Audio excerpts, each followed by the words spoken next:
Hello, everyone, and welcome to today's Insightful Accountant webinar, Becoming a Cherished Advisor, the skills needed to help companies succeed and thrive, sponsored by Melio. Insightful Accountant is an online news and information source written for small business advisors interested in the latest news and offerings in accounting technology. My name is Emily Hedrick, and I am the Media Director for IA. If you have any questions during the session, please enter them in the Q&A box and we'll try to address them at the end. Everyone that has registered will receive a follow-up email with the recording and presentation. Today's session is 60 minutes long and awards 1 CPE credit. To receive CPE, you must be registered for the class, logged in for the entirety of the training, and engage with the polling questions. The CPE certificate and any presentation handouts will be delivered within 48 hours to the email address you used to register for the event.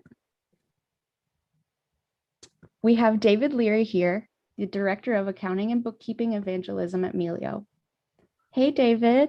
Hello, thank you, Emily. Excited to be here today. So we're proud to present Amy Vedder. She's going to be presenting on how to become a cherished advisor for your clients. So just a couple of questions before we jump in to think about, for a lot of you, you're in the right place. If any of you wish you had more time to advise your clients and just be more strategic in general with them, right? You're in the right place. Or if you find it hard to find time in your day to even return phone calls to clients because you just have the daily grind and the daily demands happening. Or do you worry that you don't have enough time, for up and coming leaders in your practice that you want to handle some future demands? If you answered yes to any of these questions, you're in the right place. This is the right webinar for you. And our speaker, Amy Vedder, is here to talk to you about this and solve these issues during this next presentation. So just a couple little bit more bits about Amy. Amy, besides the fact that she's worked really across the accounting industry for multiple QuickBooks Zero, I think at one time maybe NetSuite as well. Intact. Yeah, it's pretty much everybody. Amy's been around. I've known Amy for maybe 15 years off and on. We've crossed paths a couple of times, but she's also an author. Not many people know that. So she wrote a book, Business, Balance, and Bliss, How the 3Bs Method Can Transform Your Career Life. And she also wrote a second book, right? Integrative Advisory Services, How to Expand Your Accounting Services Beyond the Cloud. She's also a TEDx speaker. She won a Attendees Choice Award for her popular talk called Disconnect to Connect. She's CPA, which I think not many people know this, but she also owns a yoga studio. She's truly a small business owner as well. And she plays the guitar, and she's been named top 100 in accounting for a very long time, for most influential and some of the most powerful women lists and accounting lists for years and years and years as well. So without further ado, let's invite Amy to your camera's on. You've got your slides shared, and I'll hand this off to you. Great. Thank you, David. And thank you, Melio, for sponsoring today's webinar as well. And I know many of you have gone through a lot of transition through these times of COVID and a lot of technology that you're utilizing. And this is the time to pause and really think about your practice. So there couldn't be a better time right now after we've hit through all the deadlines to really step back and think about where we've been, what's working, what's not working, and what should we do different as we move forward. So some of this has been survival, that we put a lot of technology in place to just get things moving, but we haven't actually stepped back and thought about what do we want this technology to do for us. And a lot of times we spend time on technical training and regulatory training, but not necessarily the amount of time that we need to on how we create the experience with our clients and between each other and our team members in order to create an experience that's differentiated from any other accountant that they've worked with before. That you're really truly an integral piece of their business. And that is why tech cannot take over the things that we do, our expertise, the analysis that our clients need from us to help them stay in business, and really thinking about how we're going to design our process to be more proactive versus reactive, because we've had to spend a lot of time just keeping up. And now's the time to think about where can technology do some heavy lifting for us so we can spend more time with our clients. And I'll tell you why this is important to me. Is I've had a long history, as you heard from David, being a CPA, but I actually said I was going to be a CPA at 12 years old. So I'm not sure about you, but I probably didn't know what a CPA actually was when I was saying that at 12 years old. But the reason is I had a grandfather that was a CPA in the 1930s. And he, I had heard stories about him my entire life, about how, he came from an immigrant family and what he did to help others improve their lives as well. And just what a secure career this was. So I had that in my head as I was growing up, my mom telling me stories about him. But one of the things that happened that changed my life forever was during this time where everything plunged in 1987. My mom had owned maid services. And these maid services started out as just residential home cleaning services. And over time, she started getting into smoke restoration and water damage cleanup and construction cleanup. So much bigger jobs over time.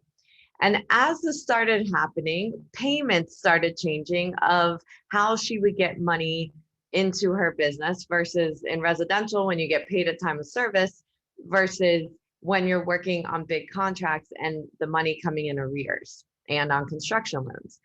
And so what happens is when all of this plunged during this time period, the savings and loans went down. And also that meant that all of the construction companies could no longer pay. They weren't getting funded and so forth. So what happened was then she wasn't getting funded. Her services that they had already performed weren't done.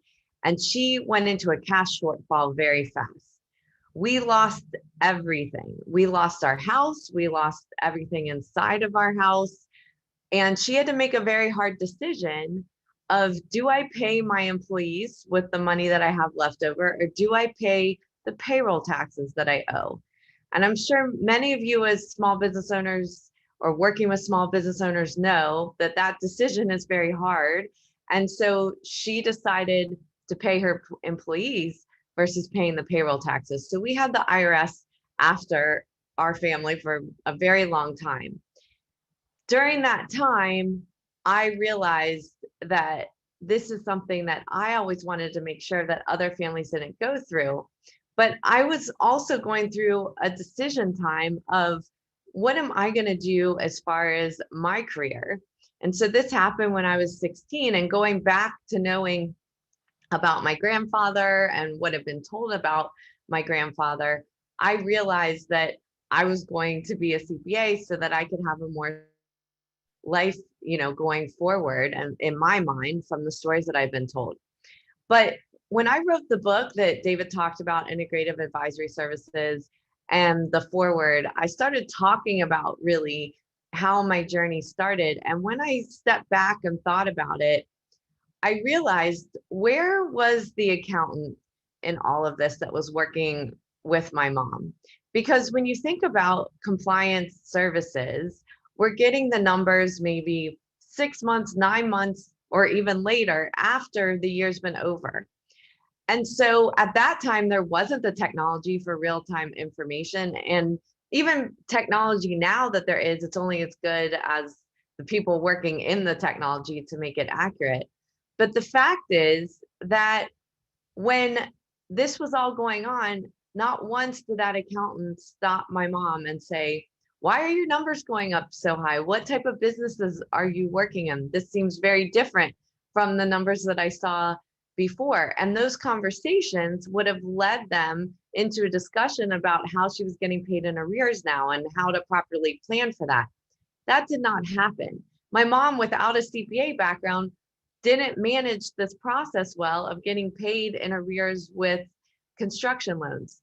So for me, when I started talking to these other professionals as in my teenage years of what I should be when I grew up, when my mom took me to trade shows and other networking things, every single person said, you should be an accountant, because if I was an accountant, I would make better decisions in my business. But I stepped back and thought about this and thought, well, there's a problem. There's a problem if people outside of accounting think that they need an accounting degree in order to make those decisions in their business. There's some gap between what the accountant is providing them and what they need. And so that has led me on this journey in my career to not only deliver advisory services myself, but help others through that journey. So I'm going to launch the first polling question because I'd like to know from you, why did you become an accountant? So either I'm good with numbers, that it was a safe career, I had a family member that was a CPA or an accountant, or some other reason, which you can put in the Q&A area, and I'd love to see that as well.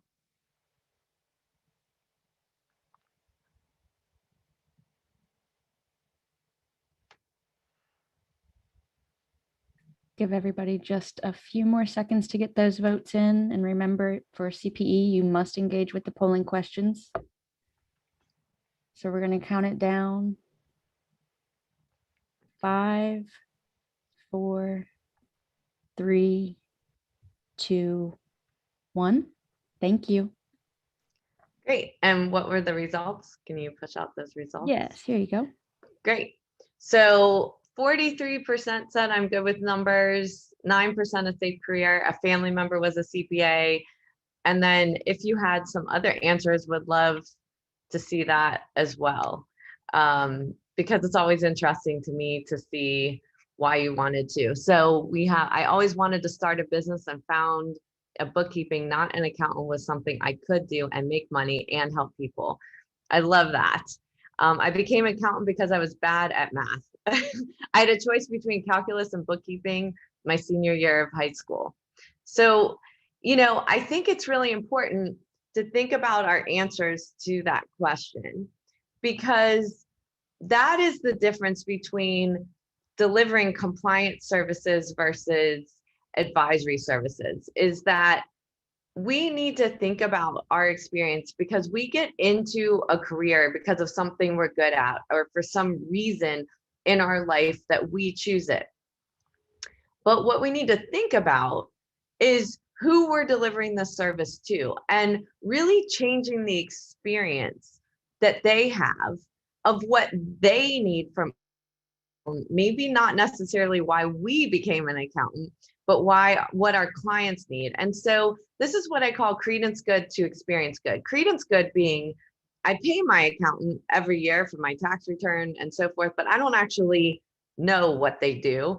Versus experience good is, I cannot imagine not having this accountant as part of my business, because they're so valued, they're so strategic, they're helping me with decisions that I need to make in my business.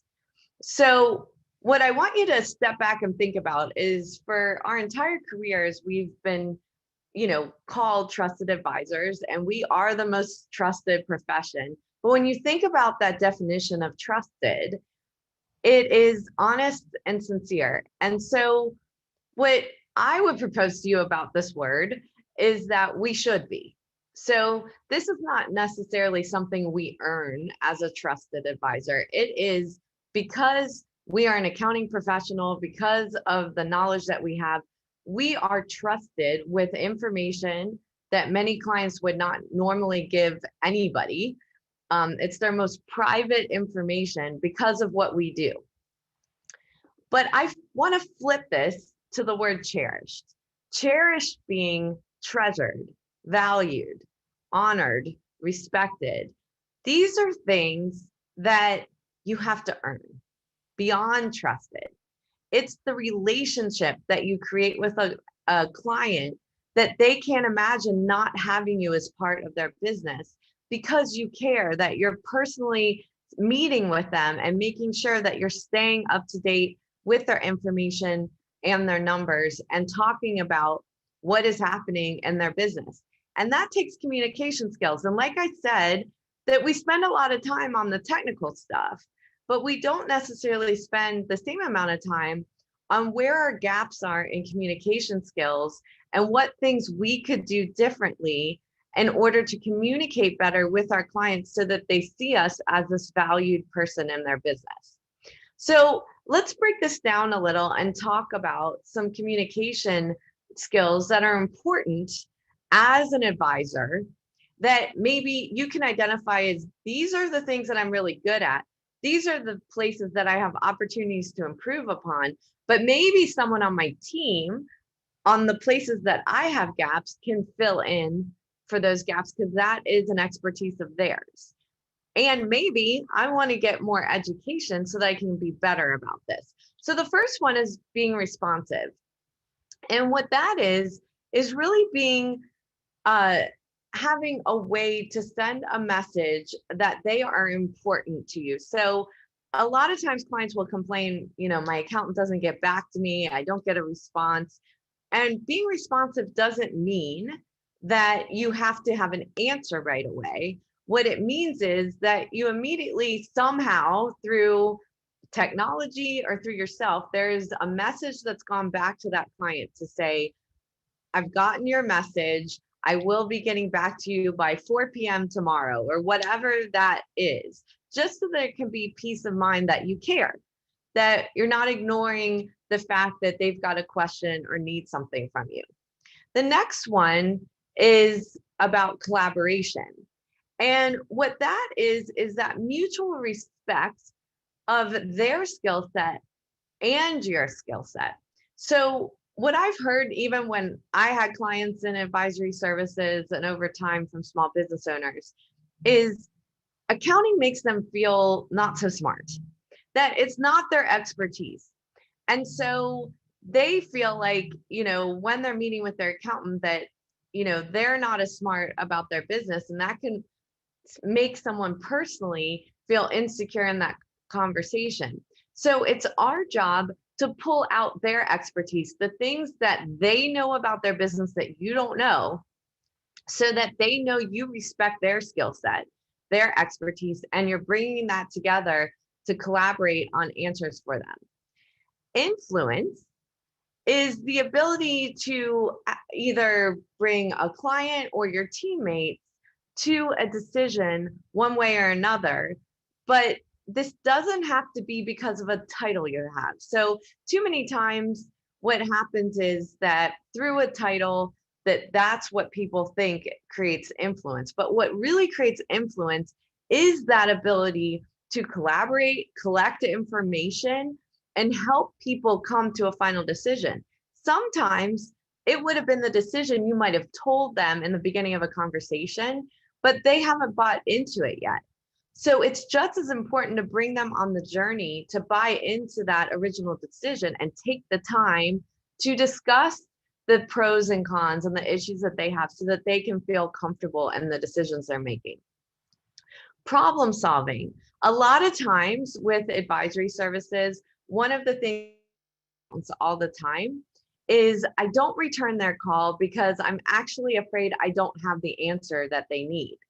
And so this is a way to actually flip that as well and think about, it's not about the fact that you need to know, you're not Google. So it's not that you need to know an answer right away, but it's that the client has a resource to go to find the answer because they wouldn't know where to even begin. So value the fact that you have that expertise and then figure out how you're going to get back to someone and say, let me research that, and get comfortable with researching that and letting them know again from a responsive standpoint when to expect an answer from you or your team. Leadership, again, isn't about title. It's about the level of expertise that you bring to an engagement. It's that client can feel comfortable that you've been there, you've seen clients like them, they are safe, you have their back. How you demonstrate that is really important in leading a client on the journey because you are actually an integral piece of their business. And they need to feel like you have their industry expertise, that you understand the problems that they go through on a daily basis. And lastly is project management. And this is a place that I think we just don't pay a lot of attention to, but it's actually one of the most important pieces of delivering advisory services because there's so many moving parts that there are people that specialize in project management and are very good at it from a task level area. And so making sure that you've got someone dedicated, that you're hitting deadlines, that you're not missing the little things on the engagement. Too many times I consult with accounting firms and I find out they haven't updated inventory for months because they didn't get the reports that they needed, but that client wasn't aware of that it didn't get done on time, and they're using those numbers as official numbers. So it's important what that quality review process is going to be, how communication happens when you haven't gotten the information that you need to do the work that you're doing, and what is your entire process, that it's not necessarily a one-to-one relationship, but a relation team approach of how you're going to help that client. So let's talk about how to design this experience. And this is really stepping back and thinking about what is that customer experience coming into your practice. All of the interactions that happen with your company and your services, not just one person that's assigned to the client. So first off, when we started this discussion, we're talking about why did we become an accountant? I want you to now think about what is your why and what you do now that you're doing what you do in these services, or maybe it's advisory services that you want to go into. What is your purpose? Who do you want to serve? Who are the clients that you love the most? And why? What is it that you're trying to put out in the world? What, at the end of the day, what makes you feel good about the work that you're doing? It could be an industry that you're going into, that you're specializing in. It could be the type of services you offer, that maybe you offer outsourced CFO services versus bookkeeping or vice versa. But whatever you're going to do, make sure to understand what fills your soul up, what makes you excited about the work that you do, so you can be really clear on defining this. Because from there, once we know our why, we need to develop what that entire experience looks like with the client. So our why becomes our mission statement. And so we can have personal mission statements, we can have mission statements for our company, but what we don't want to do is some same mission statement that you see on every single website of an accountant. You want this to be heartfelt. You want this to be, why you do what you do. So when I go back to my story, why I do what I do is to make sure that every business can sustain, be able to deliver its services, not only to the clients and customers that they serve that need it, but also so that those families that depend on that business have careers there as well. So it goes beyond the numbers. It's about what my purpose is to help these small businesses.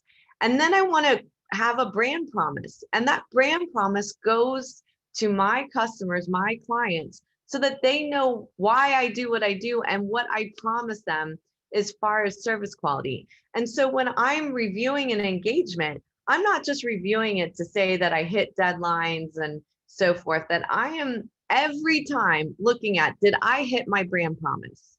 Did I deliver what I promised my client, the type of experience that they want? And then thinking about, what is the customer support experience? Am I going to use a CRM or technology in how I do that? Creating segments in my business of maybe different industry niches that I serve, like professional services or construction or retail, and what technology I'm going to put underneath it to start automating some of those processes, like Melio today that's here, and you're going to hear more about what they do. But this is important for understanding, can I do some heavy lifting with the technology so I can spend more time with that client? Understanding the customer life cycle. So that life cycle from discovery all the way through a long-term relationship where they're referring me other customers. And then how do I keep assessing the process and redeploying it? What little changes do I need to make over time? And this is really where we move from what is considered, compliance or a cost center to a service center, that I am delivering value to this client beyond compliance services, beyond the bookkeeping itself, letting that technology do it, but letting the technology do it faster so that I can spend more time having the conversations that are so important. So this starts all the way from awareness of understanding what my business is, where they find us. Maybe it's a referral, maybe it's through my website. It could be through social media or other advertising that I do. Then going through the discovery phase of me learning more about their business and the things that they do.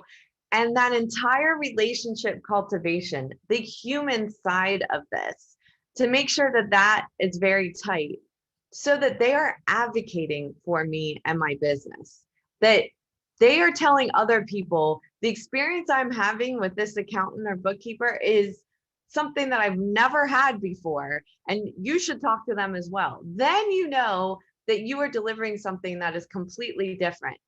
And then additionally, how are you going to service these clients from a team approach way or through technology so that you can keep moving work through and spending the right amount of time with your clients? So I look at this in 3 phases, which is securing the relationship up front, creating that advisory relationship, and then how do you build a lasting relationship from there? So the first one is securing the relationship. And this is our whole awareness phase of all the different things that we want to do so people find out about us. And part of that is our why and our purpose. So when we hone into certain industries, we want to make sure that we are creating thought leadership in those industries, that we're not just networking in general places, that we're going to industry associations and becoming the expert there, writing for the journals and media that has to do with that industry that we want them to find us, making sure we're developing strategic partnerships that actually help us develop that thought leadership and be resources for the clients that we would have in those industries, that we're getting referrals from people, that we're networking and making sure that we're learning the types of people and resources that are needed for our clients, and they remember us to refer us for the work that we're doing as well. So when a client comes in the door, what's very important is that we have this discovery call. So too often someone might email you or just call you and say, what's your price? Never answer that question.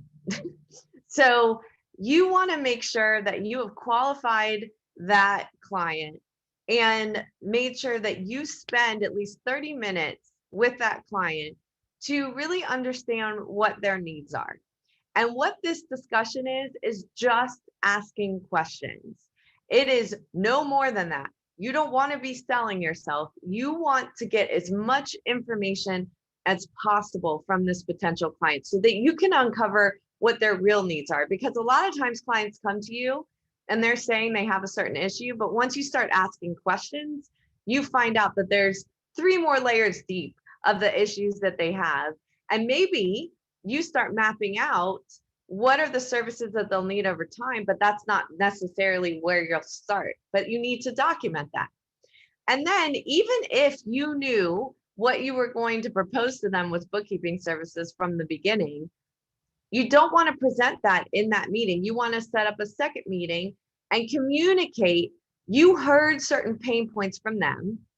This is the value you create, and this is how you're going to address those pain points through your relationship with them when they become a client. And it might have been the same thing you would have sold anyways, but the important part of this is that you are actually developing this relationship right off the bat, that they're like, wow, this accountant is listening to me. They're thinking about my needs, and they're telling me what services I need in order to help me not stay up at night, that I'm really going to feel more comfortable that this person is a part of my process. And then the second phase is creating this advisory relationship. So what happens is we get so busy, or we haven't automated enough of our process that we can't get present in order to have these types of meetings with our clients. So what's really important that as we start moving through securing the relationship is we learn how to disconnect in order to connect better with our clients. It's about getting still and more present so that we are not getting distracted when we're talking to a client. So whatever we need to do to turn off the technology during these meetings, or turn on the do not disturb, or make sure your phone is not available, where they feel like you're completely engaged in what they need and the questions that they have. Because sometimes some of the questions that they have or issues that come up during these meetings lead to other services that they need as well. So when you are meeting with someone remotely, it's really important to turn on the webcams. A lot of times we keep those cameras off because we feel like, oh, maybe I'm not looking perfect today, or my hair is not perfect, and so forth. That is not the most important thing about having a relationship with somebody. It's more that we're connecting face to face, eyeballs to eyeballs, that they know that we are paying attention, that we're not multitasking, and that they're not multitasking during that meeting, which, by the way, there's no such thing. That's a whole nother topic. But that we are completely paying attention just like we would if we were in person. And having that interaction is so important as we build that relationship. So don't be afraid of the webcam. You got to get yourself comfortable with it. Turn it on with your friends, family, coworkers, if you need to practice it before getting on with a client. And then building a lasting relationship is about these meetings creating a cadence of what these meetings are going to look like. So we need to determine what are the key things that they want to go over every time we're meeting with these clients, so that we've got an agenda for the meeting. We know what we're preparing for so that they're getting the information that they need, that they're constructive. But it's not just courtesy check-ins, that they have an intention to that. And it's valuable to them when they walk away, that they actually know more about their business than less, and so forth. So when we prepare for these meetings, it's very important that we're not just getting on the meeting 5 minutes before and haven't even looked at anything or thought about what we're going to present. I always talk about this as the elevator conversation. Is a lot of times accountants present something similar and complex like this to a client. And then they'll say to the client, do you understand? And the client will say yes. And maybe they're with their business partner or spouse, and they'll say, yes, I understand. And then they leave the meeting and get in the elevator, and they turn to each other and they say, did you understand anything? Did you? Nope. So they're not going to tell you to your face that they don't understand. So it's important that we structure a conversation so that it is accessible. So this is about telling the story behind the numbers. That when we start analyzing the information and prepare for this meeting, we start looking for where the issues are in the business, or what has improved, or where are the gaps, what are you seeing? Going and making some phone calls to operations, or meeting with them in person and looking around to figure out what is happening in the business. And so when we prepare a story, I want you to think about a play. That there's typically 3 acts in a play. The first act is, this is my introduction. I'm setting the scene of your business, what I'm seeing in your business. The second act is the conflict, right? So now you're sitting there telling them, I see these 2 or 3 issues in your business right now, looking at the analysis going forward, looking at your cash, other types of your budget, your forecast, all of these things.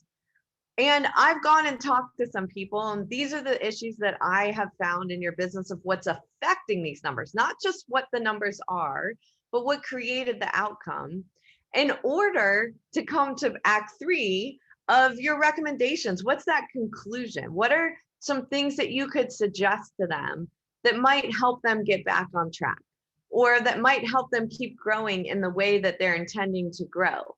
This is where we start creating value, that we're not rushing these meetings, that we're letting the technology do the heavy lifting so we have the time to do this analysis. We're not spending all of our times in spreadsheets or manually entering all of these transactions in. We use the technology to bring that in to our work to save us time. So something that might have taken us 10 hours now takes us 5 hours, and we can use maybe half of that time to prepare for that meeting and be able to ask the really important questions that they want us to ask. Just as important in advisory services is our friendship. So we can think that this is an important time when they start going off track and telling us about their coworkers or their family members or their boss or whatever it is. But this is a really important thing, that we create time in those meetings so that they can tell us the personal stuff too. Because sometimes in those conversations, we actually start uncovering more issues in the business just through casual conversation as well. So I want to launch the next polling question is, how do you know your clients are happy with your services? So do they pay their bill? They are still clients. They refer you to others. You survey them, or other.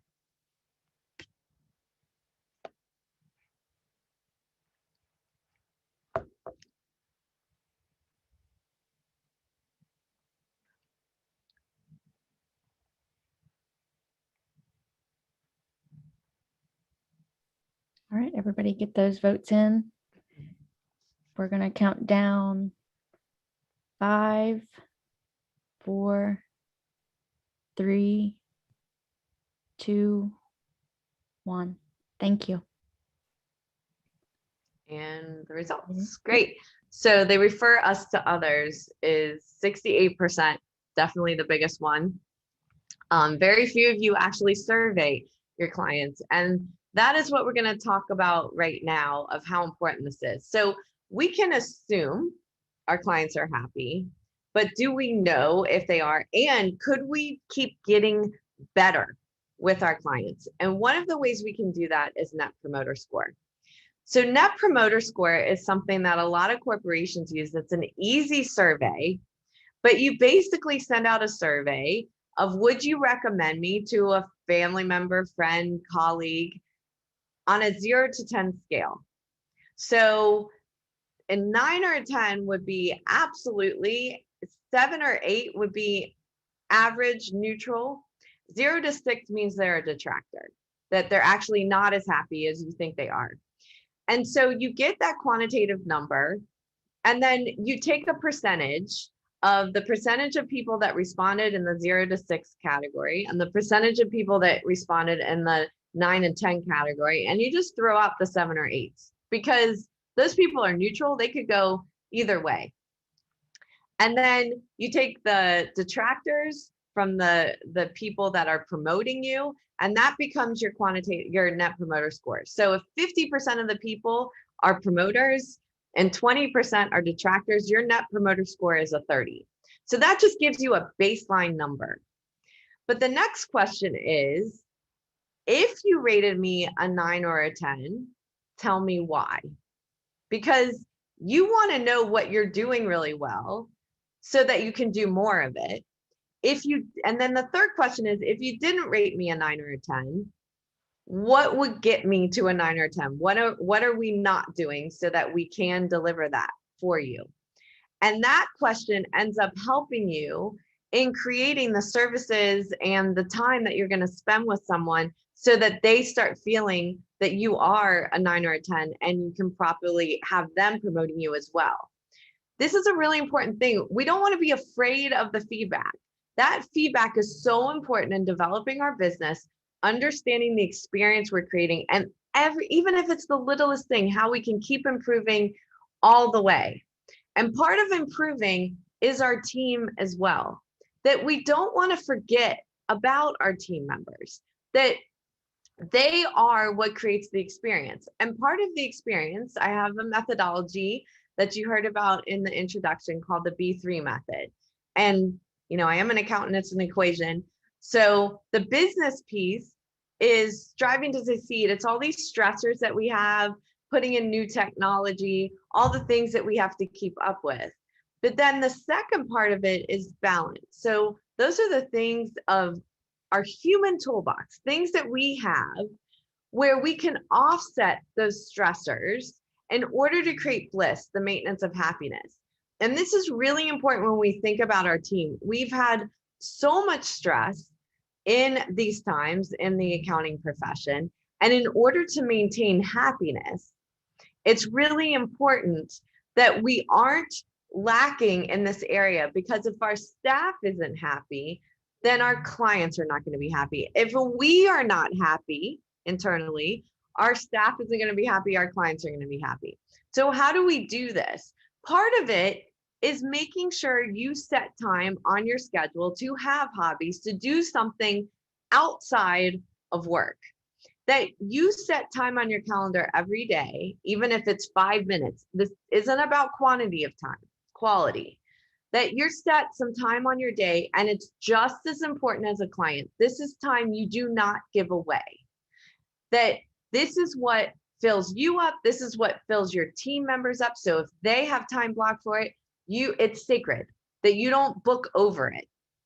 And allowing someone outside of work to get that freedom of mind, to release the stress of the work that we're doing, and find ways where we can just allow ourselves to do things without noticing the time. So this could be exercise, this could be knitting, this could be listening to music, whatever releases our mind that we can do somewhere in our day. And the important part of this is when we don't give ourselves time to learn new things and to keep expanding ourselves, we actually aren't as good in business in learning new things.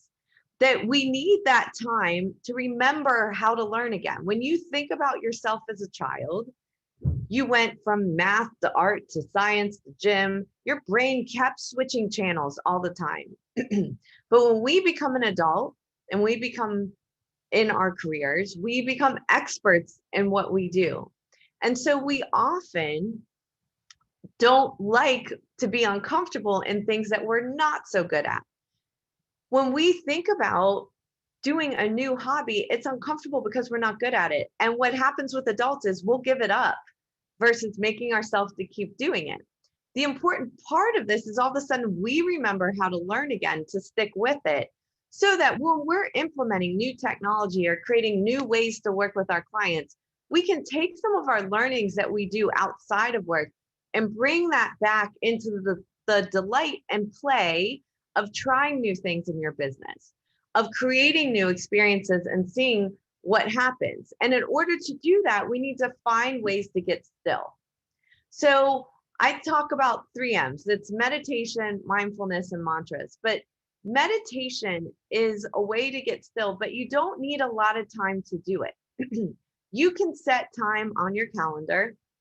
Maybe it's just 5 minutes between meetings. And in 2 minutes, you can reset your central nervous system just by getting still. You can close your eyes, tap into your breath so that you calm your body down and you are ready to go into your next experience and meet with your next client or talk to your staff member without bringing in the experience before. Mindfulness is once we get still, it's being completely present for the person that you're with. It's that outside awareness of what's happening to you, not letting the day just take over, that you've gotten still, and before you do your work or before you meet with someone, that you are completely present with that person. And this is something that we have to practice. It's hard because it's not necessarily something our mind naturally does. Mantras are a way to remind us of our intention for the day. So maybe it is to remember to breathe, or to see the best in someone today, or to let it go. So stressful things, to just let it go. And it's just something that we can write on a Post-it, put it up on our computer, and remind us when our eyes glance over it that that's the intention, the energy we wanted to create that day. I put these on my Instagram account all the time just to help people find something for that week or that day. But these things are little powerful tools that are natural that you can find right within you to help you. And so when I talk about mindfulness and being present, it's really important that we practice how to do this. And that's with active listening, that we are completely asking open-ended questions, that we aren't interrupting someone when they're speaking, that when they answer a question, we go deeper. We say, tell me more. Why do you think that happened? And so forth. So it's not necessarily where we are absolutely giving them an answer right away, that sometimes people just need to get things off our chest. So when we go through stressful times like we have, many people will come to you with problems, whether it's your staff people, whether it's your clients, and sometimes they just want to get it off their chest. They don't want someone to solve it. And it's being aware that they don't want the solve, that you're just listening to see what's happening. It's also remembering to give people the opportunity to shadow the work that you're doing. So if you've got staff people that maybe one day want to become a leader in your practice and do more, that you are allowing them to shadow meetings, maybe not talk, but just watch the kinds of meetings that you have. So when you're delivering those monthly meetings and you go through your process of putting your story together and actually having that conversation, that they see that process. They see the process of the questions that the clients have and what you do after the meeting in order to follow up and answer those questions, and have them get involved with that so that they can be learning as well.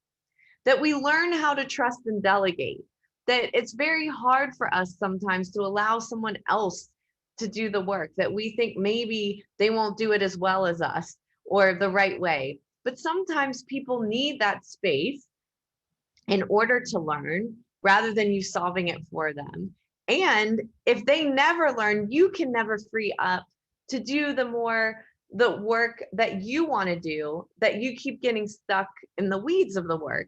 So figure out through technology, through automation, through staff people, through outside contractors, whatever it is, what you can do to free up some of your time. And then figure out how you're going to bring people in the fold to help you with this innovation, to think about the processes that you want to improve and get that feedback from either family members, friends, or people that work with you, your clients, and actually find out what are the things that are important to them. It's very important also to know who can fill your shoes, who else can do the work that you want to do, because if you don't know who that person is, you'll never be able to do your next best thing or to keep expanding yourself to learn more and spend more time. And I can't stress enough the power of thank you. Thank you to your clients, your customers, but also to the team that works with you, that sometimes we forget because we get so busy to actually speak up and say thank you, to put it on our calendar each week and remind ourselves to thank the people that are important to us. So when we think about all of this, it is important that we put these skills into our goals, that we not only look at goals on increasing our expertise in our regulatory or technological skills, but also in our communication skills so that we can improve this experience. And when we go through this process, it's hard. When we put new technology in, it's hard. When we're designing a new experience, it's hard. It's not going to be perfect all the time. But it's important to remember the small wins, that we look at what are the things that we have, even if they're the smallest things, what have we accomplished today that can actually help us to get to our journey. So it takes us 30 days to create a new habit. So like I said before, whatever you decide, because I'm going to ask you in the next polling question, what you're going to make a commitment to, make a commitment for the next 30 days, every single day, put it on your calendar and journal each day. What went well today? What didn't go well today? What will I do different tomorrow? But don't give up in the process. Learn, be the outside observer and research what is working well for you. So we're going to put up that third polling question. Which of these areas could you dedicate to focus on in the next 30 days? Active listening, staying present, trusting and delegating, responsiveness, or other.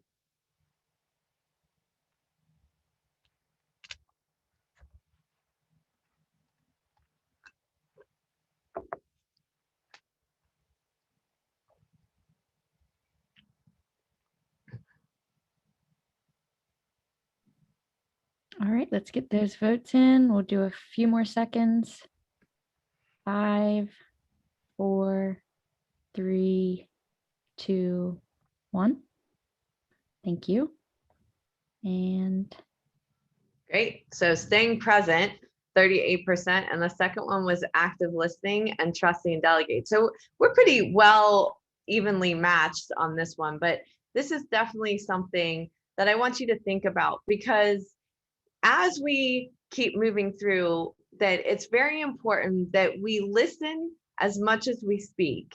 And if you don't have power, that you're speaking up as well, that you aren't feeling like your opinions don't matter, that if we're going to go through this change and experience, it's really important that we do that.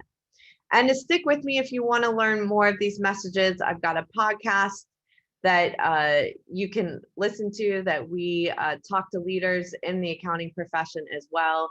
And you can stay on this journey with me and do this 30 days. So I'm going to stop here and let David take over to kind of talk about that journey, if you haven't put Melio in yet, of how that can start automating a piece of your process. Thank you, Amy. And I just like, as you wrap this up, one thing I kind of like about your this presentation or your method or just how to become a cherished advisor is it's beyond that. Because if you implement this in your firm, right, as a set of skills, like those skills you're picking up will kind of roll off into your clients. Like they'll pick up some of these things like, oh, how do you actually not get bogged down in email? They'll ask you those questions and you might actually be able to provide the answer. So I like how there's a good ripple effect from your deck, and like how it can ripple into small businesses, not just for people to use at their firms. Absolutely. And I think that's true with technology that you're recommending or the processes that you have. You want to lead by example. So it's a very important point to bring up, that we want to make sure we're demonstrating what we're advising to someone and drink our own Kool-Aid. Got it. Hopefully I'm sharing now successfully. Yeah, you are. You can see it. Great. Got it. So really quickly, because I know everybody has a timeline, they get their next meeting at the top of the hour. I'm just going to do a quick 5 minutes at Melio about Melio, and then we will jump into a quick little one more poll question, and we'll let you guys be on your way with the day-to-day. So if you take anything out of this, accountants have a home at Melio. It's melio.com/accountants. Probably the easiest thing to remember here. And actually, am I sharing the chat too? Is that covering my slide? Or is it just showing the slide? It's just showing the slide. Okay, perfect. I'm going to move the chat out of my own way as well. And I'll click one more time. There we go. Got it. A little bit of background on me. I was at Intuit almost 22 years, all QuickBooks. I started doing tech support for QuickBooks DOS. My last 6 years at Intuit, I spent building out the App Store. So all those apps that you know and love, the T-Sheets, the receipt banks, the Hub Docs, the auto entries, all these apps that you use and add on to QuickBooks, apps like Melio, I help bring into the QuickBooks universe and helped accountants and bookkeepers learn to love those apps, and same time taught those apps to learn to love accountants and bookkeepers. And essentially that's my current role now at Melio. My job at one level is supposed to be on the mountaintop screaming how great Melio is, but really the more important side of my job is to get the rest of Melio to understand how important accountants and bookkeepers are, our product managers, our founders, our marketing team, our customer service, our customer success team. So they solve for accountants and bookkeepers in the correct fashion. I host a COD podcast as well, the Cloud Accounting Podcast. Feel free to check that out. I also do a private, an invite-only accounting conference called the Accounting Salon. I also started my own company. So after I left Intuit, I started my own company, and I had two major aha moments during that. One was, this stuff really works. I feel like my whole career was always about theory. Hey, if you get this QuickBooks and you get this app, and you can eliminate data entry and be more efficient. And it was always in theory, but you started my business. I bought business cards with my debit card. First thing I did, Moose sent me the invoice. I took the invoice, forwarded it to auto entry, scanned the invoice, shoved it into QuickBooks, download the bank feed. It all matched in my QuickBooks, and I'm jumping up and down in my kitchen like, this is amazing. It really works. But the second big learning I had as a business owner, small business owner now, is I have zero patience when apps screw up my QuickBooks data. I used to just test data, I'd test apps, they'd mess up QuickBooks, I really didn't care. But now if I connect an app and it messes up my real QuickBooks data, I get very annoyed. So now I have this new piece of empathy I can really share. I've always understood it before with accountants and bookkeepers, but now I really get it when apps screw up your data, your client's data. After that, I joined Auto Entry. Auto Entry got acquired by Sage. I didn't leave a big company like Intuit to get a job at another big company like Sage. And about the time I was discovering Melio for my podcast, paying bills and collecting payments, Melio actually reached out and discovered me as well. So about January of last year, I joined the Familio at Melio. That's all my contact information. That is my cell phone. Do not call it because I'm in webinars and my phone will be on do not disturb, but feel free to text me. I'm always willing to reply back on that front. Everybody who signs up as an accountant in Melio, we have a dedicated accountants team. So everybody comes on the team has to get certified in QuickBooks Online. You inside the product, it's just you can start chat and talk directly to the accountants team through chat. There's an accountant's email, accountants@melio.com, and again, the website, melio.com/accountants. A lot of people ask where the word Melio came from. It's pretty much Melio equals better. That's the easiest way to remember this. Melio equals better, and then you can kind of move on from there. What is Melio? So on the surface, it's just super easy to use B2B payments and receivables. And when I say super easy to use, think your Venmos, your Zelles, your PayPals, right? That you use every day on a personal basis, right? It's that easy to use. In fact, our founders were at PayPal when PayPal bought Venmo. And though they really managed some of the engineering teams for that P2P payments explosion, but they always question, like, why is there not a product like that for small business? And so when our founders founded Melio, there's a lot of founding tenets that came from Venmo into Melio. So those of you who use Venmo, Venmo's easy to use, right? And Venmo, you can send money for free, right? I can send money to Amy, Amy can send money to me. There's no charges. Right now, if I get it anything special with that money, I pay a fee for. And then there's choice, right? If I send money to Amy through Venmo, Amy doesn't care if I use my checking account or a credit card or I use my Venmo balance. And frankly, I don't care what Amy does with the money once I send it to her. Well, these three tenets really are part of the founding principles of Melio. So Melio is super easy to use. You can put any of your clients into it, and they're not going to be scared or intimidated or confused how to use it. Businesses can pay each other for free. So basic sending of paper checks, basic ACH is 100% free through Melio. And we'll get into the other fees for anything special later on. And then the choice. So a business owner can pay a bill with their personal credit card, their business credit card, their checking account, their debit card. You can hook it up to your Square Cash card, right? Any way you want to pay, you can choose how to pay. And the business getting paid gets to pick, oh, I want a paper check, I want ACH, I want an instant deposit to my debit card, right? So there's that crisscross. So those three tenets are founding principles of Melio. And so who is Melio for?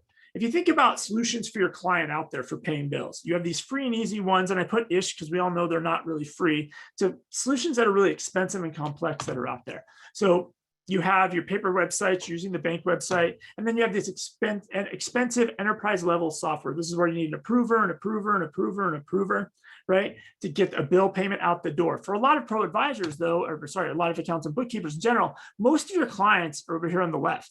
This slide says 90%. I think I could have made this slide at 97% of your clients over here at the left. Some people, yes, you have some clients that need that heavy, expensive software solution on the right. But for most, I'm saying, pro advisor once told me, she's like, it's like smashing it out with a sledgehammer. You just don't need that. And what's happened is over the last 8 years or so, there's been a gap in the market. You either put your clients on a very expensive overkill product that they didn't need, or you told the client, sorry, let's just have you suffer with the bank website. And there's never been anything in between. And because of Melio, because of the pricing model, Melio can be the product you put all your clients on. Sure, you might have an enterprise client that is just too big, possibly for Melio, fine. Put them on an expensive solution. But for all your other clients, there's no reason for them to use paper checks anymore or the bank website. You can have Melio be the payment platform for the vast majority of your clients now. And actually, if you pair it up with a product like Approval Max on QuickBooks, you now don't even need the heavy enterprise level software because you can have an approval software, sends the bill to QuickBooks, Melio picks it from QuickBooks, and then we just pay it from there. So just quickly, the way you do it, you add a bill, you pick how you want to pay, and then the vendor gets paid the way they choose to get paid. Again, on the pricing, it's free. Anything special. So if you pay by a credit card, you do an instant payment. If we do a fast ACH transfer, maybe we deliver a FedEx paper check. Maybe one day we deliver a briefcase full of cash. There'd be fees for that. So anything special, there's fees for. But those basic fundamental tenets I spoke about before, bank transfers, inviting users, receiving payments, those are all free mailing checks. So everybody who signs up does get an accountant's dashboard. It's pretty easy to use. You're just going to click that new client button and you're going to add your contact information for your business owner. You're going to connect it to QuickBooks, and it's going to appear on your dashboard, and you can quickly see all your clients in one spot, one easy login, and access all your clients. We're a little tight, so I'm not going to show kind of a demo of how to pay a bill, and I'll hand off to Emily to kick off that last poll here.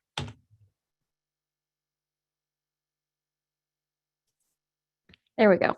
All right, that last poll question is up, and it is, would you like to know more about Melio? Yes or no? So I'll give everybody a little bit of time to get their answers in. Amy, great presentation today. David, thank you for that demo. Both were great.